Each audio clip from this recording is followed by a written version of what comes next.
The Juicies are back. It's Oscar season. That means it's Juicy season. Did it last year. How many of the movies have you seen that are up for Best Picture, by the way? Over, under 1.5. You going over or under? I'm going over. Under. I haven't seen any. I saw the Bobby Dylan movie. Dude, I gotta get in the lab here the next week. Yeah, actionable items. We'll talk it out at the end. Honora Lane almost thunder to win the West. Yeah.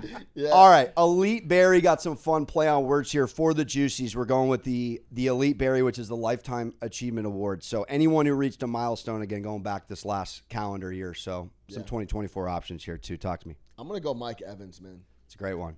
I've been great one out in front of him being a first ballot Hall of Famer. I just love everything about him and the way he goes about his business down in Tampa. 11 straight 1,000-yard seasons to tie Jerry Rice for the record. He's come through Jameis Winston, honestly, Baker on a risky deal that ended up working out. Never complains. Still with Glennon. Just went about his business. So many guys. Tom showed up. Tom doesn't go to Tampa without Mike Evans. 100%. I think when we look back on Evans' career as a whole, it's going to be underappreciated. He's been awesome since he's got there. He never drops balls. He is just a grade A number one wide receiver you want in your franchise for a decade plus, and he's been nothing but phenomenal every step of the way. First ballot Hall of Famer, Lifetime Achievement Award for a guy that plays in a small market that doesn't get a lot of pub and a lot of love. I'll go Mike Evans, man. I love it. Also, fun Played fact. with Johnny Manziel. Oh, I was just going to say, people forget. Damn. No, it's all good. People forget the guy was A&M. Dude, can you imagine, like, his quarterback tree? He's been in some huddles. Johnny Manziel, Jameis Winston. With bad eyesight. Jameis Winston with bad eyesight. Before the LASIK. 30-30 Jameis. We're not talking ESPN. Baker Mayfield. And a lot of duds. I mean, a lot of guys in between, man. Like, what a career Mike Evans has had. Elite Berry for me. I like it. I'm going to go Lifetime in the sense of her collegiate career is done, but Caitlin Clark, who just did everything but win that ring against South Carolina, which ironically I'll talk out. But she breaks Curry's record for the most threes in a season on her way to being someone who inked 500 threes in a career. It's the first Big Ten woman to do that. She also hit the most three-pointers in the season. I could keep going. My only thing is, how long do your years go? Like, how many months are in your years? Because she was in college.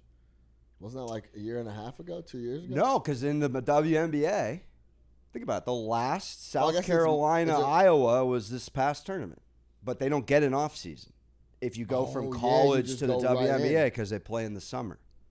All right, you're off the hook. Because I could explore. Yeah, I guess you're right. Because it's February now. Yeah, it seems like that's why she didn't play in the Olympics. She had no break. Like Angel Reese, those girls have no break. She didn't play in the Olympics because she didn't get picked. That's a whole nother podcast. Nah. That's a whole nother podcast as well. But, sure. Okay, Caitlin Clark, Lifetime Collegiate Achievement Award. Reset the market. One of the coolest things in college hoops is her record for like points in the season or points scored. She has like the 22 marked on the floor, and it's like a 32-footer. It's pretty cool. Awesome. Like, with the number, little signature. So yeah, shout out. And Caitlin broke Clark. that Pete Maravich all-time scoring record too. Pistol. Yeah. Shout out Pistol Pete. Excited for your answer for this one. Juiciest original screenplay, which is the best sports storyline of the year. Luka Doncic at the buzzer right before the ballot box was closed. Over Gobert? Yes. Talking about the three? No. Well, favorite sports storyline is Luka going to the Lakers.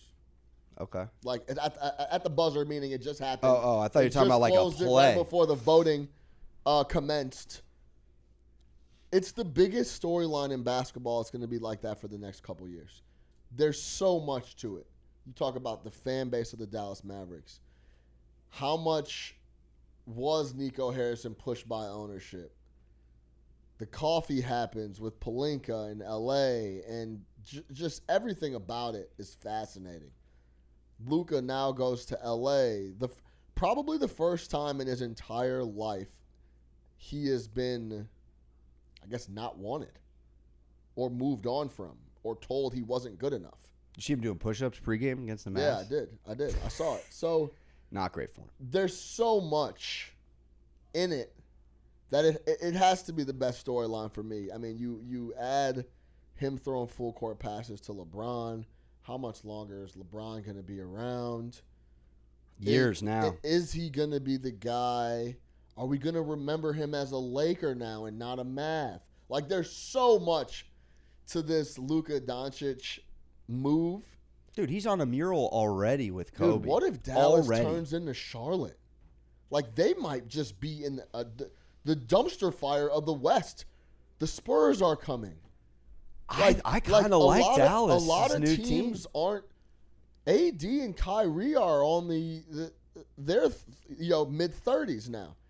There's a lot of things that could happen where it's like, wow, what a disaster for the Dallas Mavericks. So the amount of talking points and storylines, and we're going to be talking about this in 3 years. Yeah. That's why I think it has to be the best, biggest, favorite storyline for me of the year. And we were together at the Garden because the Lakers had just taken down the Knicks. You think even a bigger basketball story. Yeah, we saw Lakers the last at the Mecca. Yeah. LeBron drops a triple-double, goes out to dinner with the fam, and gets a call. Gets an AD FaceTime. Yeah. And I was up till 3 a.m. Eastern. Yeah.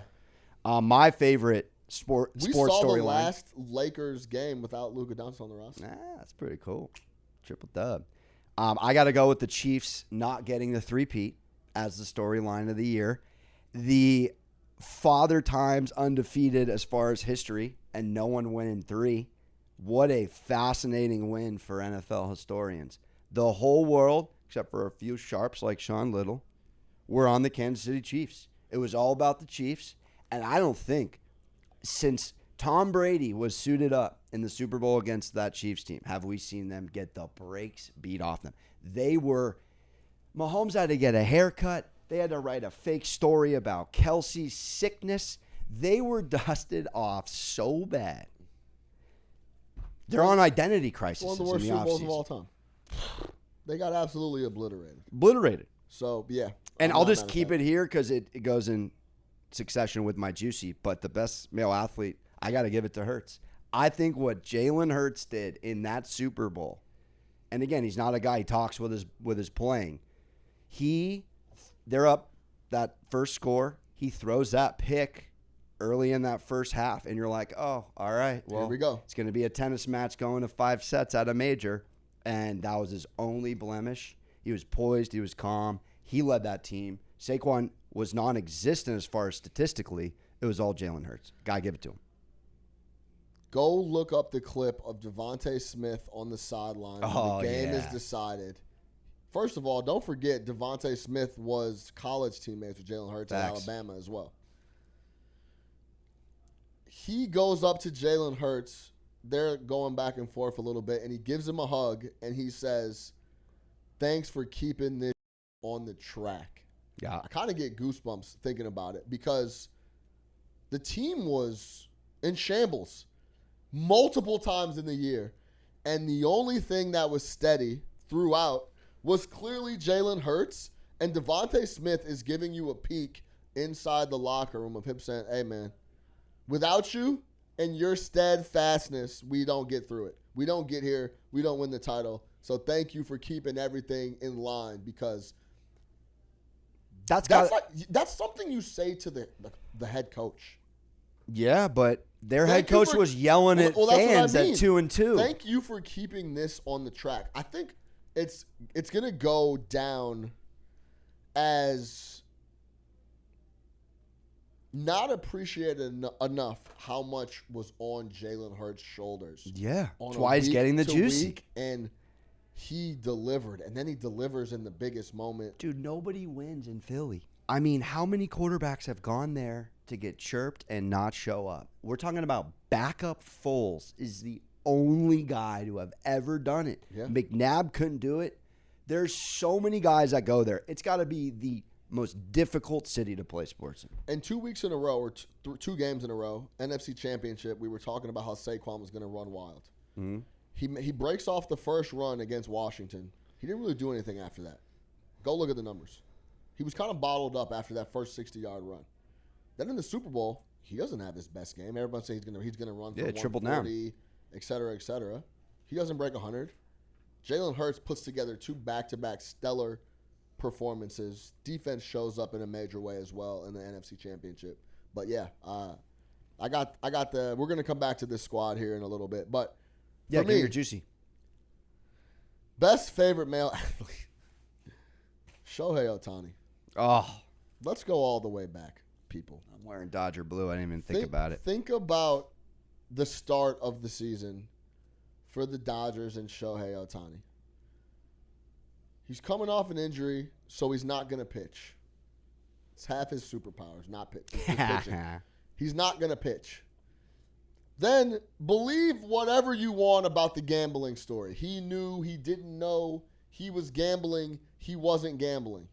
He still had to deal with a ton of noise in the offseason.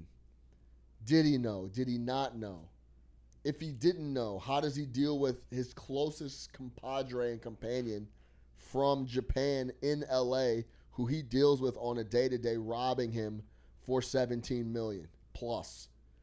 If he did do it and did know, clearly he has a bunch of stuff going on off the field that is distracting him. He does nothing but show up and rake from the beginning of the season all the way through the end. All he does is steal bases. All he does is hit. What did he went 50-50? 40-40. No, he went 50-50. Oh, yeah, so I'm sorry to go 50-50. I was going to say all 40-40. he does is show up, go 50-50, hits bombs, and then his team wins the World Series. You would have almost given him the benefit of the doubt, like, man, he had a really tough offseason. A lot of stuff going on, a lot of noise. He defers money. People are talking about that, his contract.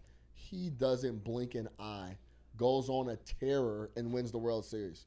Shohei Ohtani, best male athlete of the year for me. A lot of guys deserve him, but I had to remind people, like, he had an offseason for the ages. And he didn't blink an eye and put together one of the best MLB seasons we've ever seen and won the title. What else do you want? Yeah, well said. To the actress, Juicy, best favorite female. I'm going to get pushed back here. Backup would be Asia Wilson for me.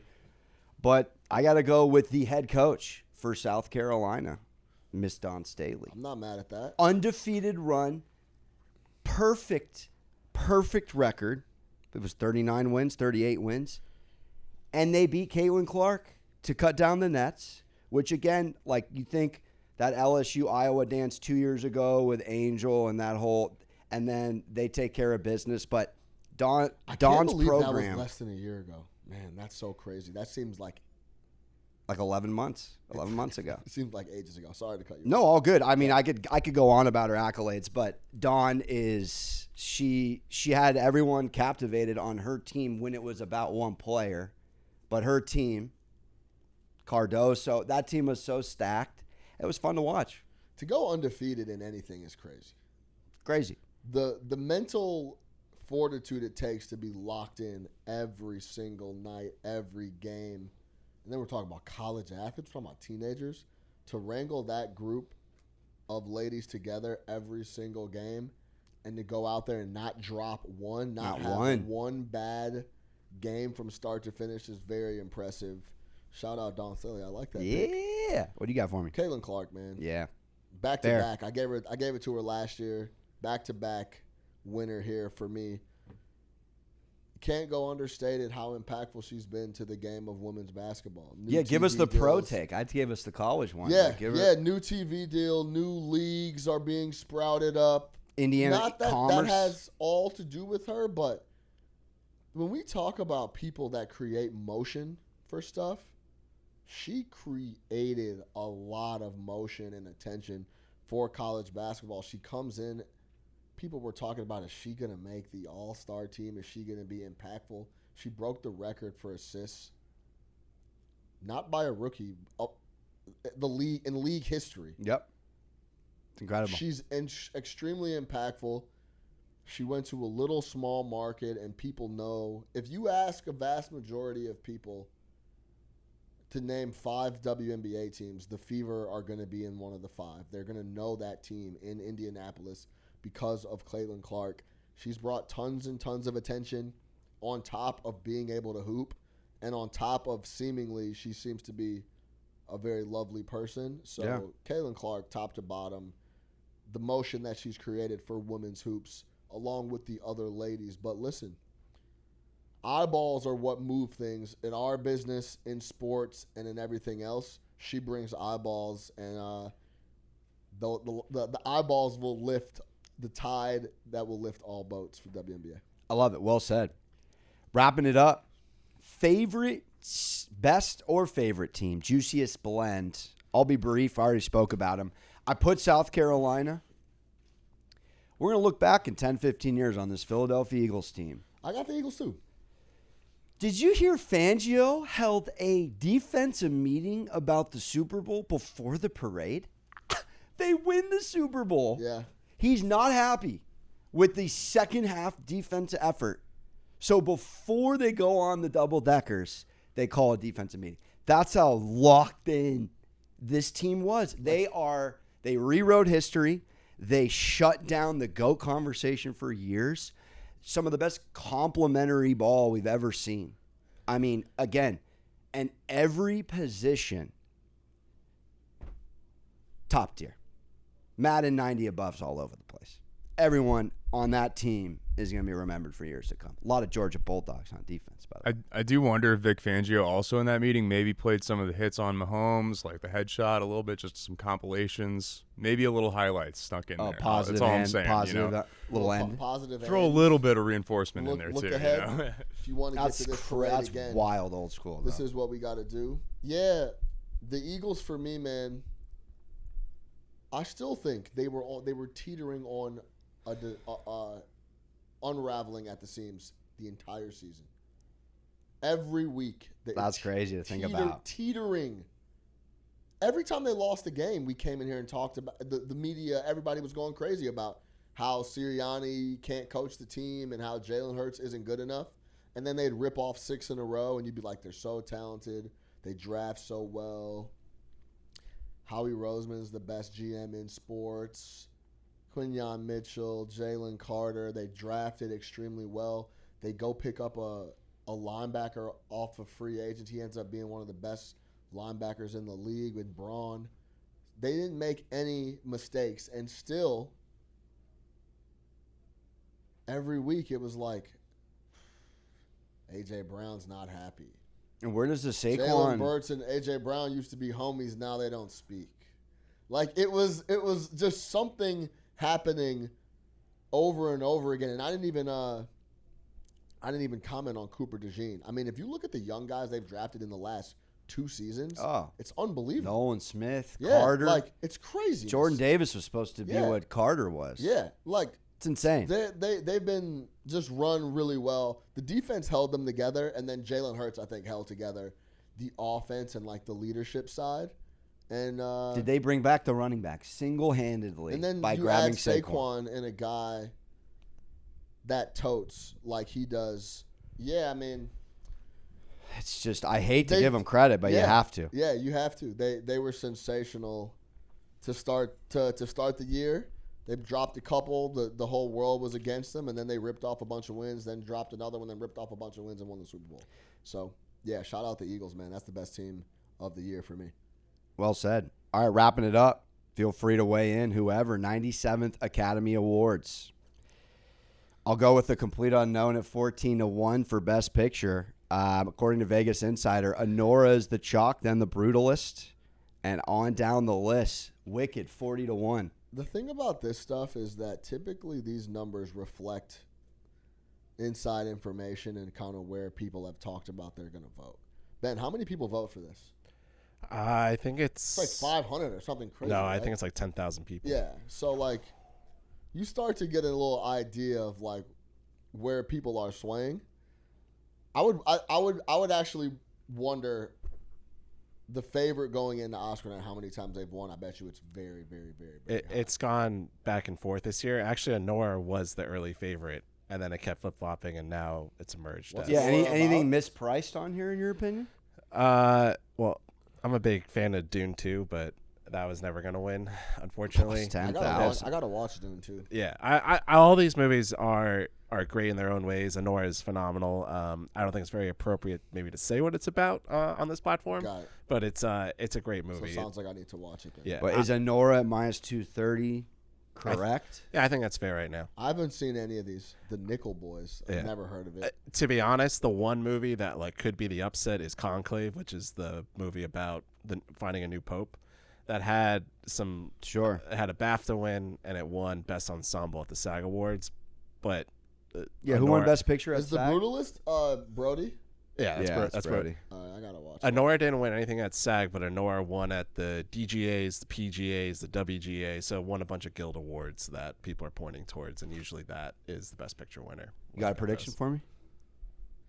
How have I never seen any of these movies, like even a preview for it or anything? How is that possible? But Pistons Magic. But Pistons You're off Magic, book, I'm aren't locked in. I don't understand. Maybe Hey, we got a couple of Rosillos. We're a couple of Rosillos over here. Yeah, I'm gonna go with I got Chalamet, LaGuardia High School for the win. I love Chalamet. I'm a huge fan of Timothy Chalamet. Huge Knicks guy. Yeah, he's just a New York City kid that likes to act, not afraid to be bashful, says what he thinks, wants to be great, says it on the mic. I loved his SAG award speech. So, yeah, I'm rooting for Chalamet. Come on the Juice Bar anytime. That does it. For the Juicies. Appreciate you guys watching the Juice Bar weekly. In the description below, go lock in, subscribe. Anywhere you find your audio podcast, the Juice Bar will be on there. iTunes, Spotify, across the board. Lock in. Tell a homie to tell a friend. The Juice Bar's live everywhere.